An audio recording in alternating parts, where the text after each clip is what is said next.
बिस्मिल्लाहिर्रहमानिर्रहीम। Welcome viewers. आज की वीडियो में हम मैट्रिसेस के बारे में पढ़ेंगे।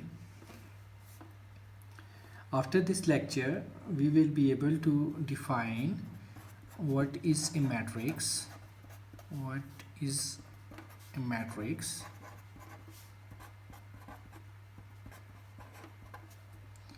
secondly different types of matrices, different types of matrices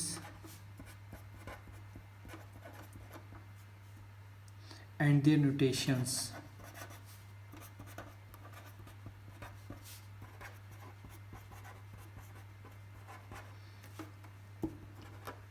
okay अगर हम 6 नेचुरल नंबर्स लिखते हैं तो हम उसे कैसे लिखेंगे एक सीक्वेंस में, लाइक 1 2 3 4 5 6।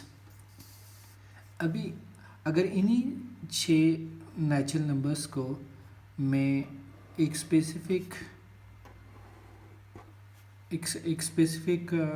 आर्डर में लिखूं, लाइक 1 2 3 4 5 6 और कैपिटल अल्फ़ाबेट से इसको रिप्रेजेंट कर दूं, तो इसको मैं मैट्रिक्स कहूँगा।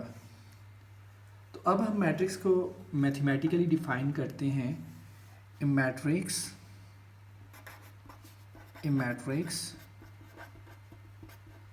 is a rectangular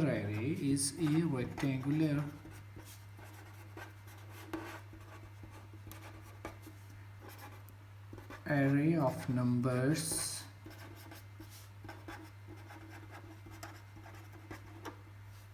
enclosed in square brackets.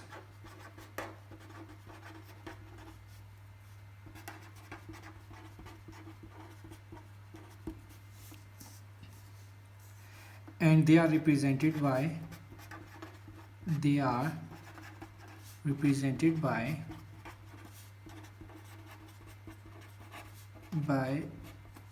capital alphabets,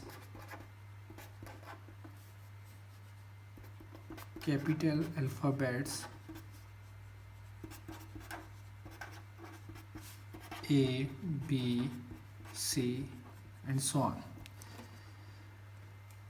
और हम क्या करते हैं, इनकी एंट्रीज़ को किससे रिप्रेजेंट करते हैं, स्मॉल अल्फ़ाबेट से, ठीक है।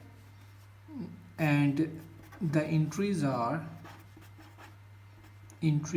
Of a matrix are represented bye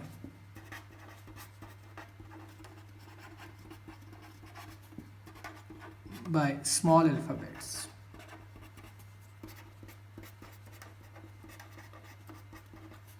like A, B, C and so on। अब अगर हम इस मैट्रिक्स A को देखें तो जो हमारे पास जो हॉरिजॉन्टल लाइंस बन रही हैं, दे आर कॉल्ड रोज, ठीक है, और जो वर्टिकल लाइंस हैं दे आर कॉल्ड कॉलम्स।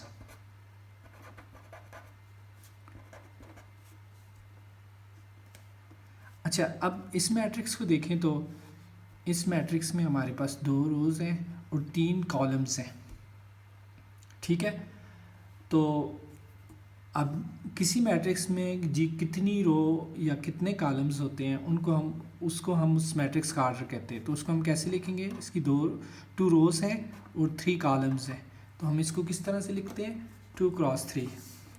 तो आर्डर ऑफ मैट्रिक्स को अगर हम लिखें कि आर्डर ऑफ मैट्रिक्स क्या होता है, the number of rose by number of columns is called order of a matrix.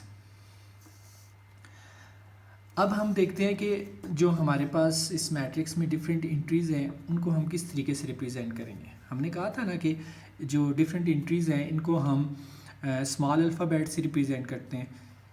अब अगर हम देखना चाहते हैं कि जो हमारे पास 1 है वो किस पोजीशन पे है मैट्रिक्स की, लाइक अब देखें यहाँ पर पहली रो और पहला column, first row and first column जिस पॉइंट पे इंटरसेक्ट करते हैं वो पोजीशन हमारे पास क्या है, A11, and at A11 we are having the element 1।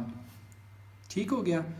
इसी तरीके से अगर हम देखें तो हमारे पास टू की जो पोजीशन बनती है तो that is A22 means second row second column and this is equal to 2।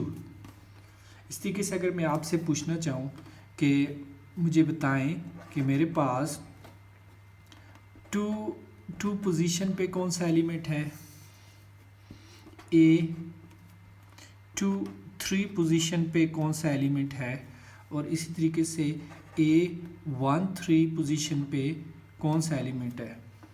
तो आप बहुत आसानी से बताएंगे कैसे।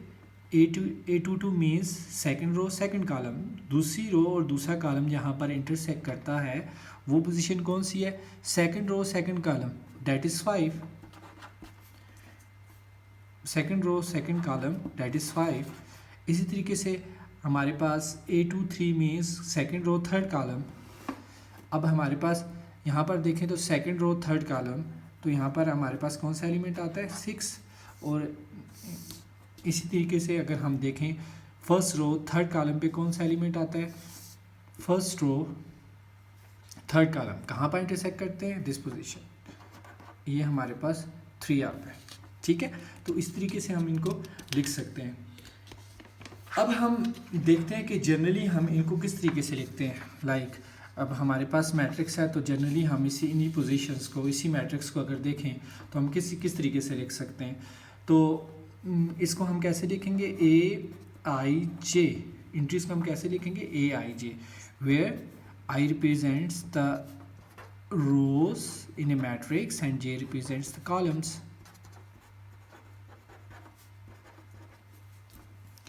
अगर हम जनरली लिखना चाहें, जनरली अगर हम किसी भी मैट्रिक्स को लिखेंगे तो हम कैसे लिखेंगे।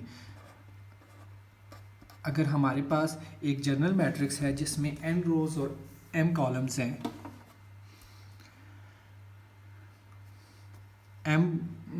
हमारे पास m रोज और n कॉलम्स है, तो उसको हम किस तरीके से लिखेंगे, हम ऐसे लिखेंगे।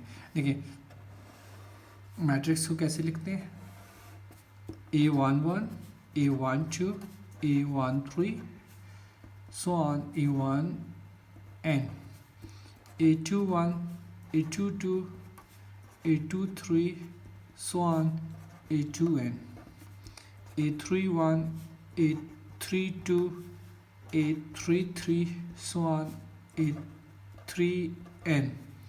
और इसी तरह लास्ट हमारे पास जो रो बनती है AM1, AM2, AM3, so on, AMN। अब ये एक जनरल मैट्रिक्स है, इसमें कितनी रोज हैं, m रोज, मीन्स फर्स्ट रो 1 2 3 m रोज। कॉलम्स सेकंड जो हमारे पास पोजीशन है वो कॉलम को रिप्रेजेंट करती है, 1 2 3 so on n, means m रोज हैं हमारे पास और n कॉलम्स हैं। तो हम इसको इस तरीके से भी लिख सकते हैं, AIJ MN। ठीक है, AIJ MN, और हम इसको लिख सकते हैं AIJ M क्रॉस n। मतलब ये कि अब हमारे पास एक जनरल मैट्रिक्स है जिसमें I रोज J कॉलम्स हैं, मीन्स m रोज और n कॉलम्स है, और इसका आर्डर क्या है, इसमें m नंबर ऑफ रोज है और n नंबर ऑफ कॉलम्स है। तो मैट्रिक्स का आर्डर क्या हुआ, m/n। इसको ऐसे भी लिखते हैं और लिटरेचर में इसको इस तरीके से भी लिखा जाता है। आप आर्डर उसका नहीं लिखते तो आप क्या करते हैं, AIJ ऐसे लिखा जाता है, जबकि हम I को क्या करते हैं, I start from 1 2 goes to, I represents the number of rows, m तक जाएगा, और J start from 1 2 and goes up to n, means इस तरीके से ऐसे लिखें, इस तरीके से लिखें, आप ऐसे लिखें, ये सारी चीज़ें सेम है। अब इसको ऐसे भी लिख सकते हैं मोर जनरल फॉर्म में, इसके एक्सपेंड करके लिखें ऐसे लिखेंगे, आप कंप्रेस फॉर्म में या कंपाउंड फॉर्म में लिखें तो हम आप ऐसे लिखेंगे, ठीक है। अभी हमें ये भी पता है कि आई किसको रिप्रेजेंट करता है, रोज को, और जे कॉलम्स को रिप्रेजेंट करता है। अच्छा, अब यहाँ पर एक दो एप्लीकेशंस के बारे में, मैट्रिसेस की जो एप्लीकेशंस हैं उनके बारे में डिस्कस करते हैं। अब देखें, हमारे पास साइंस एंड इंजीनियरिंग में